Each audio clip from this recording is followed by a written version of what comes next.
Hello and welcome back to my channel. Today I'll be ranking the movies of the golden era of Disney. Those include Snow White, Pinocchio, Bambi, Dumbo, and Fantasia.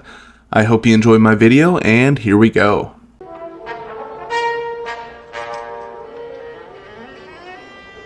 At number 5, I have Fantasia. This was actually my first time watching Fantasia.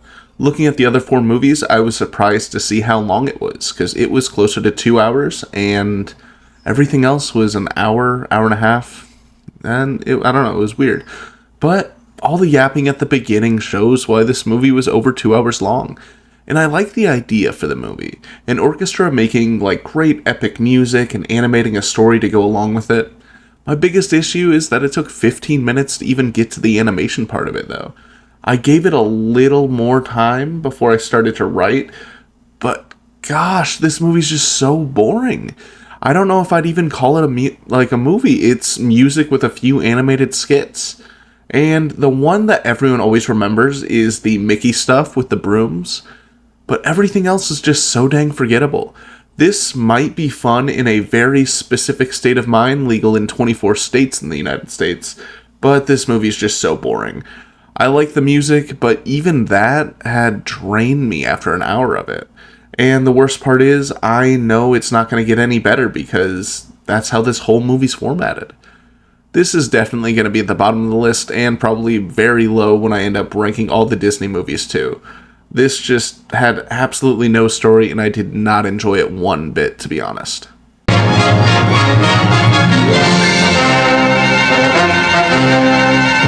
At number 4, I have Dumbo. First off, my favorite thing about this movie is its complete lack of filler. It's only 63 minutes and spends the entire time telling the story. I like how the stork delivered all the animal babies. It's a very cute scene. I love the very old feel of the movie. It came out in 1941 and you can tell, but not in a bad way. I love animation and the hand-painted backgrounds. I thought that was so cool. I hate all the mean animals and people, but that's just part of Dumbo's story, and his mom accepts him, which is really cool. Just from minute 1, she doesn't care about the ears. She's just happy to have her son.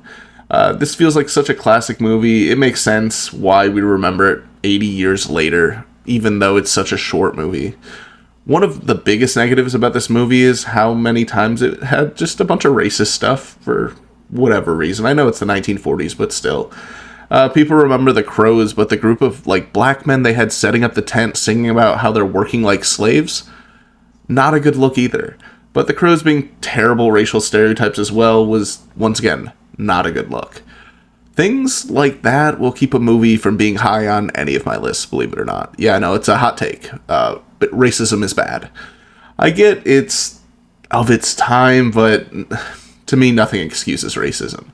The last thing I want to talk about is the crazy hallucinations of the pink elephants. I think that scene was really cool and better than any graphics from Fantasia. This was an okay movie, but a few key things really brought it down. Is a song that... At number 3, I have Bambi. So this, once again, was my first time watching this movie. Somehow, through the years, I've pretty much gotten the gist of it, though, because everything that happens in it, I've seen in clips or in other media. I don't know, I've just kind of osmosised it into my brain. I like the beginning where all the animals came to see the new prince when he was born, which was Bambi, obviously. It kind of felt like Lion King, which is cool. And apparently Bambi's dad is a bum because he didn't show up to talk to Bambi until Bambi's mom took a lead nap. Speaking of that, what hunter's out there looking for, female deer? What a dick. I liked all the little animal friends and different species that he makes. Thumper and Flower are both cool and a little bashful. It's cute. Friend Owl is a predator for almost all the little creatures, though, so I don't know how friendly he would actually be.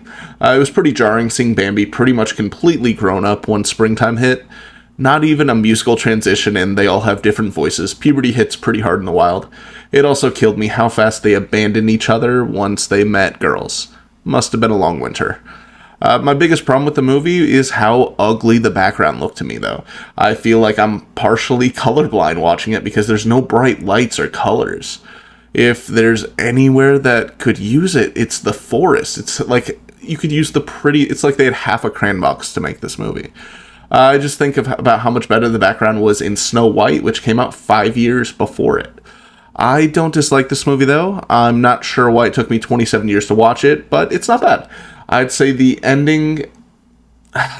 be ending up on the middle of my list, and Past Me was correct.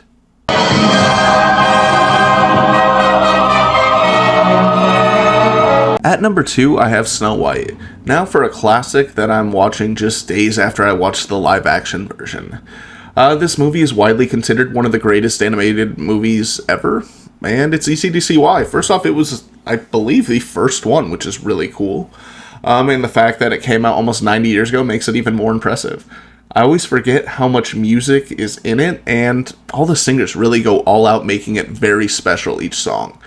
I love how you kind of just get thrown into the movie, you quickly get the idea of who the antagonist is going to be, and who Snow White's love interest is going to be. The evil queen is such a great villain. She sees that her daughter is prettier than her, and she gets someone to murk her. She isn't trying to do these elaborate things to trap her. She just wants her dead, which is very much like Scar from, oh my gosh, The Lion King, sorry.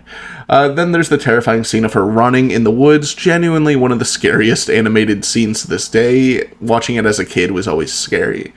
And it makes sense. She was just almost killed, and she's alone in the woods. Of course she's going to be scared. Everything around her is scary and wants to kill her.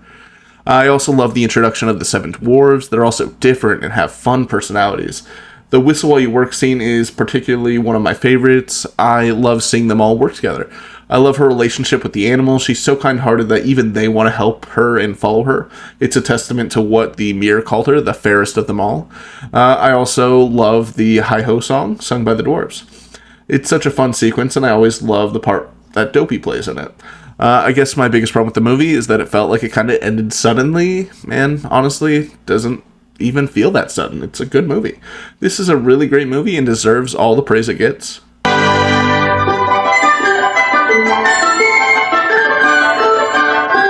At number 1, I have Pinocchio. This is yet another movie that I had not seen before, but it was definitely my favorite of the 5.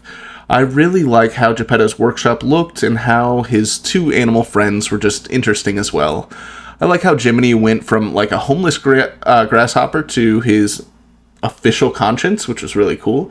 I like how gullible and easily manipulated Pinocchio was, which makes sense. He was literally born yesterday. I thought it was silly that the fairy only kind of granted Geppetto's wish. He wanted a real boy, and she gave him a doll with the potential of him being a real boy. I thought that was very odd. But compared to the other 4 movies in the ranking, it felt like a lot happened.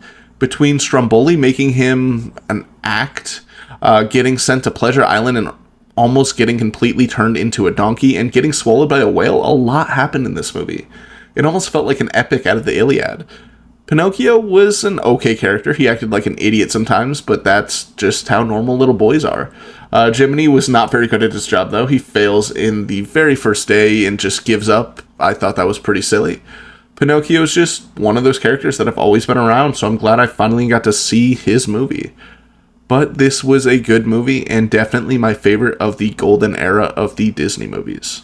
But thank you so much for watching. I hope you enjoyed, and if you did, please subscribe and help my channel grow. Also, while you're at it, comment below what order you would have put these 5 in, because, I don't know, everyone has different opinions, and I'd love to hear yours. Other than that, though, I'll see you next week, and have a fantastic day. Bye.